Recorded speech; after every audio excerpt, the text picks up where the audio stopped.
அப்படின்னு சொல்லுவாங்க.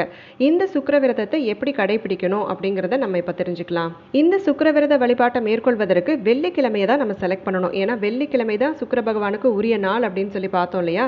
ஸோ இந்த வெள்ளிக்கிழமை வேலைகள்ல நம்ம அதிகாலை நேரத்தில் எந்திரிச்சு நல்லா குளிச்சு முடிச்சுட்டு நம்ம வீட்டோட பூஜை அறையில் இருக்கக்கூடிய மகாலட்சுமி தாயாரையும் குபேரன் படம் இருந்தது, அதாவது மகாலட்சுமி தாயார் குபேரன் 2 பேருமே சேர்ந்து இருக்கக்கூடிய படம் இருந்தது அப்படின்னாக்க அந்த தெய்வங்களுக்கு முதல்ல நீங்க நெய் தீபத்தை ஏற்றி வழிபாடு செய்யுங்க.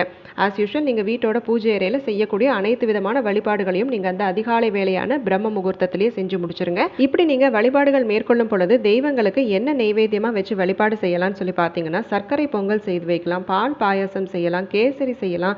இப்படி இந்த அதிகாலை வேளையில எங்களால் இந்த மாதிரி நெய்வேத்தியங்கள் எதுவுமே செய்ய முடியாது, ரொம்ப கஷ்டம் அப்படின்னு நினைக்கக்கூடியவர்கள் நீங்க ஒரு டம்ளர்ல பால் எடுத்துட்டு கொஞ்சமா பனை வெல்லத்தை போட்டு அதை கூட நீங்க நெய்வேத்தியமா வச்சு வழிபாடு செய்யலாம்.